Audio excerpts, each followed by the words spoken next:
Continue with the operation. You may fire when ready.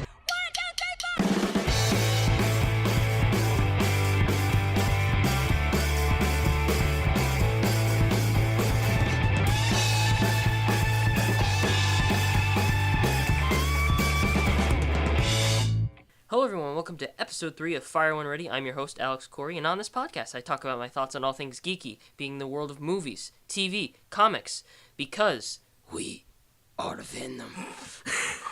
Oh my god. So, you could hear his laughter. Joining back with me is Mr. Dan LaPlante, MagnolaVerse.com writer and co-creator of MovieFlip. Good to have you back. So I hope every time I'm just gonna make you say all of these Creator things. of Movie Poopy, MovieFlip, Page Quiet on Flip, Set. Quiet on Set. Let's see what else. Pokemon is fun. Pokemon is fun. Deep Plant Films. Deep Plant Films. Smoke Salmon Studios. Smoke Salmon Studios. Those are all old things. Those are all old things. Yes, that too. Well, it's great to have you back. Yeah, thank you very much. I'm very happy to be back on because we got some stuff to talk about. Oh, yes. So, we just, by the time you're listening to us, it'll be 2 weeks after its release, or a week after. I don't know. I never really was very good at math. But, tonight, we just came back from opening night of Venom, directed by Ruben Fleischer, starring Tom Hardy. And, to be honest, wasn't expecting Avengers Infinity War, or the greatest comic book movie of all time, or greatest movies of all time. But, I will say this. We had fun, and that's what matters. Yes. Going into this movie, I don't know. I was expecting to be all right, whatever, come out. Because the trailers made it seem like it was going to take itself, kind of seriously to me. I guess. Oh, yeah. At some points it seemed a little campy, but, overall, it just felt it was just kind of eh. And so, I don't know. But then we saw it, and it was not what I was expecting it to be. No, not really. I mean, before going in, I do listen to a bunch of comic book podcasts. I don't steal from them. Whoever you are, I love you. You're probably not listening, but, I'd give you a shout-out, anonymous person. But anyway, I just went off on a tangent. But anyway, I heard going in that this one person I follow, he said that when he saw the movie, he accepted it for being a horror comedy. So then I thought, okay, so there was kind of hints of humor here and there in the final trailer, and I've read some Venom comics to prepare for this movie. I actually went way back. I actually went back to Secret Wars number 8, where the symbiote was first introduced. If you comic book nerds know what I'm talking about. Yes. Yes, way back in Secret Wars number 8.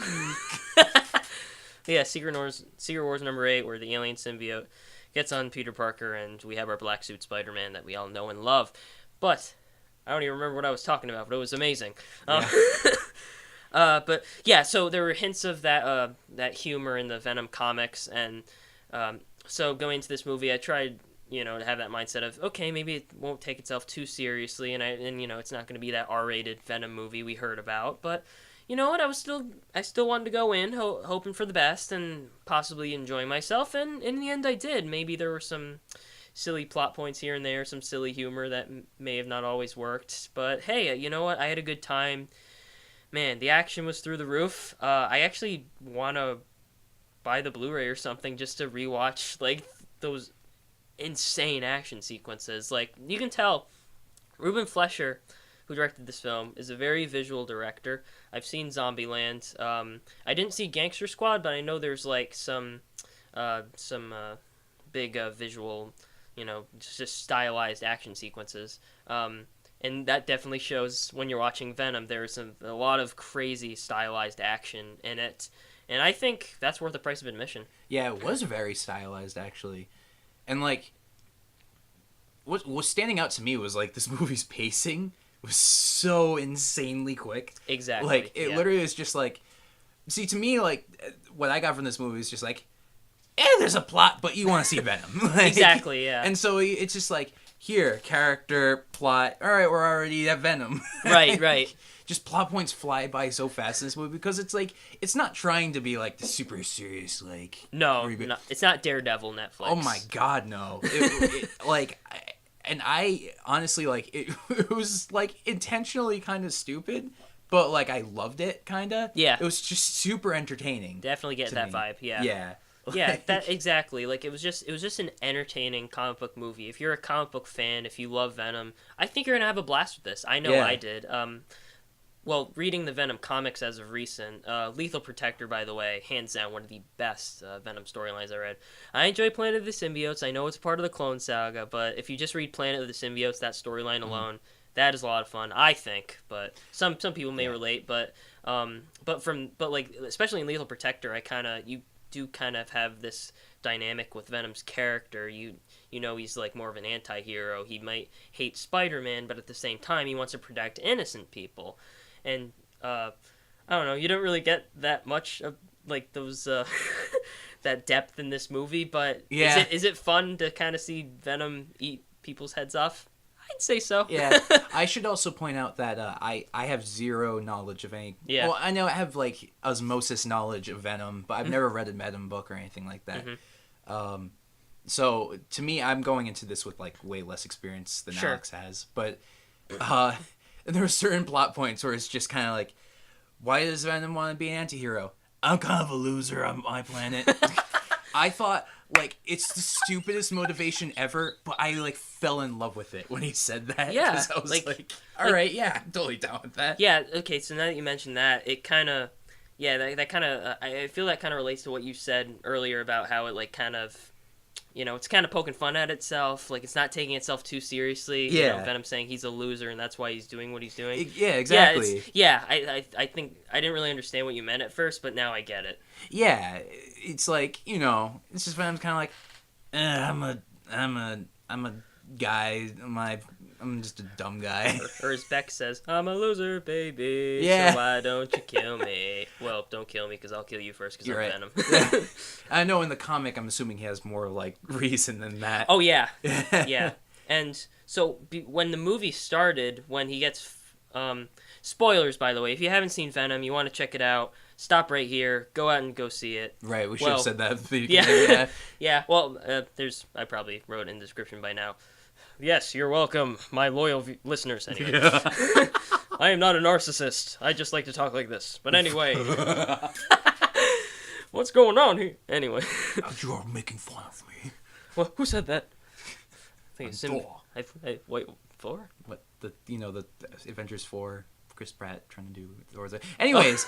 No, you're not. Anyway.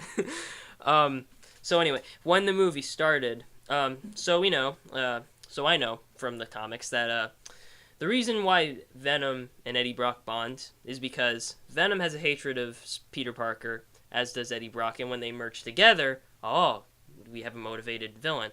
See, I thought that was going to happen with Eddie Brock from a certain point of view when he gets fired from revealing this information about Riz Ahmed's character, and I thought, so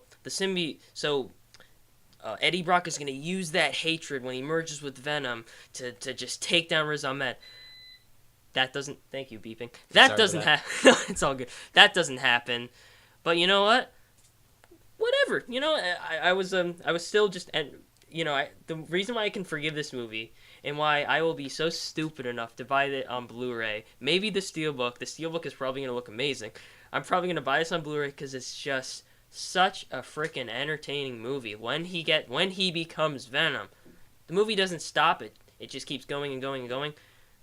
Kind of sounds like what I'm saying about The Predator. If you listen to episode 1 of this podcast, yeah. Thank you. But anyway, well, it's like when we're walking in the theater, we were talking about this. There were these like teenagers in front of us who were like, "Yeah, and I'm like, you can't have that kind of attitude with this kind of movie." Yeah. So we were walking out, and these younger like teenagers. I want to say probably like sophomore, junior year. Yeah. Anyway, probably not listening to this. Who cares? But they were like just walking out. They were like, as a film, it was very, very, very, very atrocious. And and us on the other hand.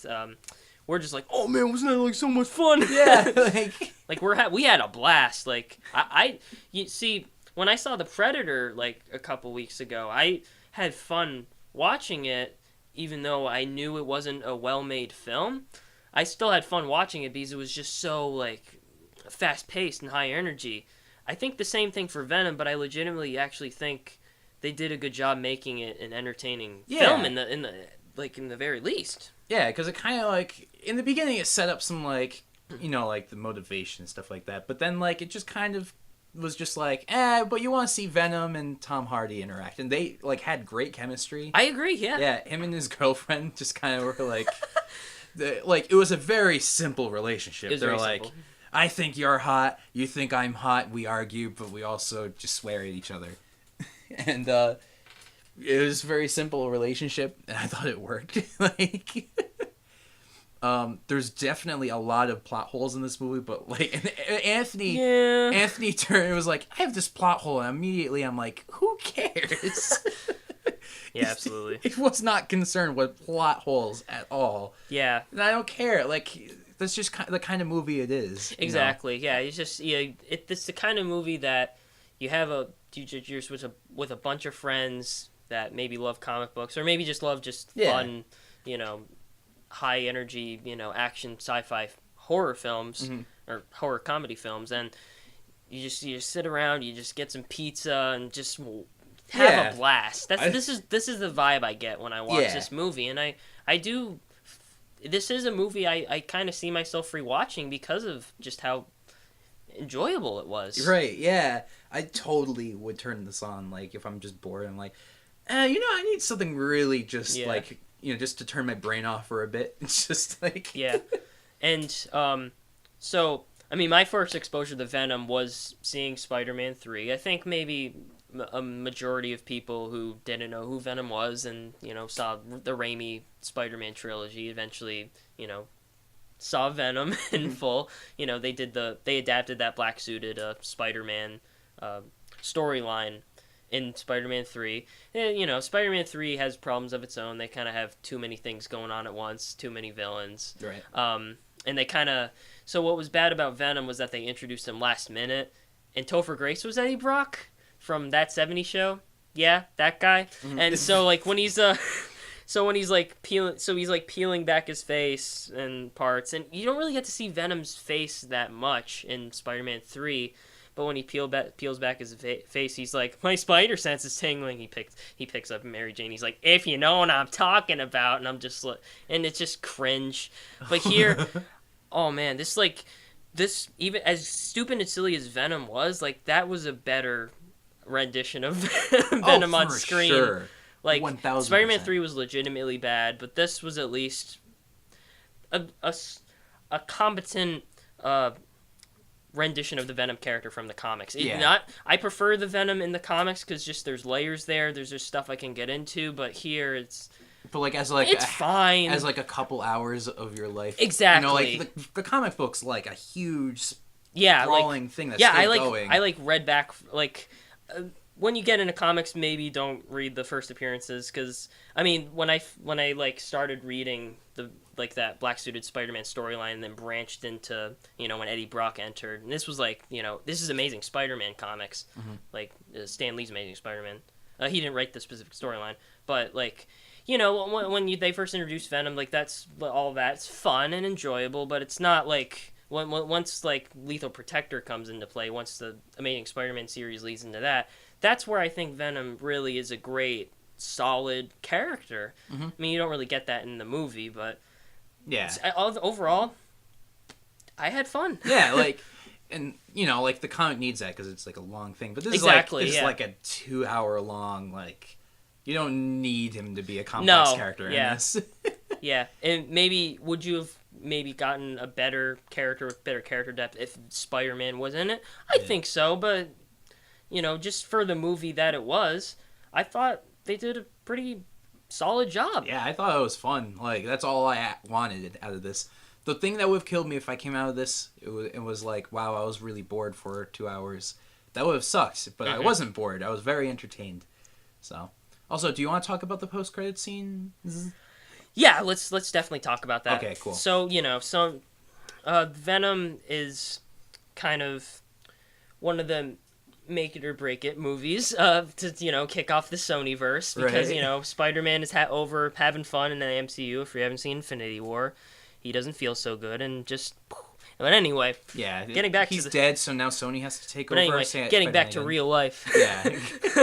But so the Sonyverse, lot of movies that are going to be based around Spider-Man villains. Probably would have been cool if they did some tie-ins with the MCU.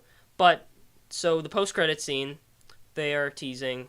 Woody Harrelson kind of had a mysterious role. No one knew what he was going to be, but people were like, he's going to be Carnage. And those people who said that were right, because turns out Eddie Brock goes to maximum security prison, and it turns out, and you see this creepy character in this cage and with this red hair, and that's Cletus Cassidy, who is Carnage. And he even says that line, bring on the Carnage, or whatever he says. Yeah. But, yeah, so I don't think it's going to be a Carnage movie per se, but definitely down the line, if this movie does well, it'll probably we'll just be see, Venom 2. Yeah, we'll see another Venom movie featuring Carnage.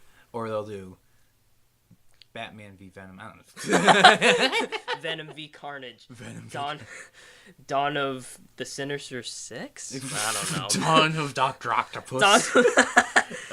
Absolutely. Then we got another post-credit scene, which wasn't really a post-credit Wasn't really a post-credit scene. It was just a scene from Spiderverse, which, granted, it was a great scene. It was incredible. It was... I mean, like, I could not be more stoked for that movie. Oh my gosh. Most anticipated film of the year. Just bring it on. And they even showed the trailer before Venom. Yeah. And so, yes. It's just a very confusing choice. Like, I get it, kinda. Yeah. It's just, like, I think everybody who's going to see Venom knows what Spider-Verse is. Yeah, I think, they definitely want to just bring They just want all the comic book sweaties to unite and just enjoy Marvel and Spider-Man and, just have a blast. See all these characters you know and love on the big screen. Mm-hmm. Yeah, just have a good time. It's just kind of like, now I just want to talk about Spider-Verse. Yeah. But this is Venom. We got to stay on track. Yeah. But yeah, I mean, it was a cool scene. I was confused because I thought they were going to tie it into Venom somehow. Me too. Because they show it first, like, meanwhile, in another universe. I'm like, right. What, is somebody going to get sucked into another universe and then, like, Venom's going to have to fight them or something? Right. That would have been cool, though, if they cool. got, like, sucked out of animation into live action. And then Tom Hardy's like, oh, what's happening? What's happening? Yeah. Tom Hardy and animation. And then eating frozen stuff. And Yeah. His accent, by the way. His accent was something else. Well, so here's the thing. It's actually, in the trailer, they chose, like, all the worst parts. All the worst parts. I agree. So when this movie started, I was like, all right, his accent's not that bad. And I could actually understand him. Whereas in the trailers, he's just like, whoa, I'm Tom Hardy. Whoa, man, that's a symbiote. But how did you feel? I was fine with the accent. It didn't really bother me that much. I mean, maybe there were a couple times where I was like, that was weird. But but whatever. I will say people might look at this performance and think, oof, he was atrocious in this. Probably like those knuckleheads who walked out of the theater. But, but I think he was committed to the role, man. I think he was into it. I think he liked the character, and even if, like, the script was silly and he had some weird dialogue in parts, like, it just proves to show, like, Tom Hardy's still solid because he just, he still commits to the role. Yeah. He was Eddie Brock. He, had that, when Venom was doing weird things like eating raw lobster and grabbing weird stuff off of people's plates in that restaurant scene, that was all Tom Hardy. He put in that energy and did a pretty cool job, I thought. Oh my god, that part. Because up until that scene, the movie was taking itself very seriously. Yeah. And then that scene happened, I'm like, what the... I don't want to swear. I don't know if I've already sworn. I'm sorry if I did. But, like, what the hell's going on? Because it just turned into, what's that genre of film? Like, the 90s sort of, like, children's film shenanigans stuff. Yeah. Like, wow, he's so wacky. I'm eating lobsters. Like Matthew Broderick and Inspector Gadget. Yeah. I'm like, what on earth? Like, what's happening? But yeah, and then it just kept with that, and I was like, all right, sure, if we're going with this for the whole film, sure. Yeah, sure, we'll go with it. Yeah. But yeah, I mean, I really like Tom Hardy, honestly, in this. Yeah, I didn't mind him at all. It's not like a standout role for him, but no. like, he was solid in it. I thought so too. I concur. There were a couple scenes like that scene where he's like talking with that front desk clerk that he's buddies with, and like both of them were saying things I didn't understand a single sentence. I can't say can't, or whatever he said. Yeah, I didn't understand a single sentence in that conversation. Yeah. I just thought, okay, it's silly humor, whatever. But Yeah. It went away pretty quick. It did go away pretty quick. Yeah. But yeah, so yeah, I guess to wrap this up. Yeah, so 10 out of 10. Better than Infinity War. Yeah. No, not quite as good as Infinity War, but just for pure entertainment, I had a blast. I definitely will check it out again. I guess if I were to rate it, I don't know. I don't know. I don't really feel like rating this movie right now. I just think if you just want to have fun, go see it. Maybe it won't be your cup of tea, and that's fine. Like we said, it is stupid and silly, but if you just can get past that and have fun with it, I think you'll have a good time. It's not like The Predator where the writing was just awful and it just kind of went against. I mean, there was really no tone set in place. Like it didn't like borrow from. It wasn't like continuing off of other movies to be its own thing, like The Predator. And that's why The Predator was disappointing to me, but still kind of enjoyable. But I think this was pretty enjoyable because it was just kind of setting up its own world and just having fun with it. So yeah, I recommend checking it out. It's just fun. Yeah, like again, like I see.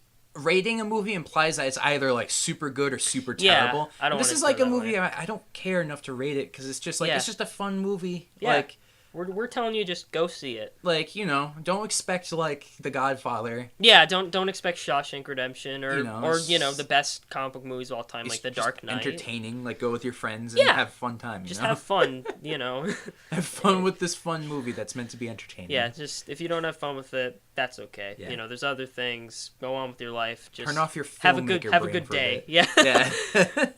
Turn off the filmmaker brain. It's no fun. Yeah. But anyway. So that concludes our episode. Hope you enjoyed that. If you're listening, I was saying thank you for having me on again. Absolutely, come again. Thank you. Come again. But if you're listening on iTunes, definitely rate and review. If I gave you a 5-star podcast, give me 5 stars. I know I'll need it because I'll be living a lonely life. Never mind. Anyway, I don't know what I'm saying anymore. This movie is just fun and kind of made my brain explode, and now I don't know what to say anymore. But anyway, if you enjoyed this podcast, give me some good ratings, and if you're on YouTube, definitely subscribe. Check out the previous 2 episodes, and if you want to follow me, I'm at Alex J. Corey on Twitter and Instagram, and follow my Facebook page, facebook.com/TheAlexCorey. Dan, where can the good people follow you? Mainly just follow me on Twitter at Dan is a Plant. That's DANISAPLANTE. You'll find all my other stuff linked through there. We have a YouTube channel called PageFlip. I work now on Mignolaverse.com, MIGNOLAVERSE.com. That's Mignolaverse, actually. I've been pronouncing it wrong. I'm sorry. Oh, there we go. I'm a monster. Speaking of which, if I never am on here again, that's because this weekend's New York Comic Con I might have a stroke. So, if I die through the Hellboy news, But other than that, just you'll follow me. You'll find me somewhere. Yes, indeed, we shall. All right, we shall. But anyway, I'm not sure what the next episode is going to be. Beep. Thank you. I'm not sure what the next episode is going to be. I'll probably announce that on my Twitter and Facebook, but be sure to follow me, because if you want to follow me, you'll get those treats. But until then, thank you all for listening, and I'll see you next time. Bye. Beep. Beep. Sorry, you can tell, all my fans can tell where we're from here now. Bye.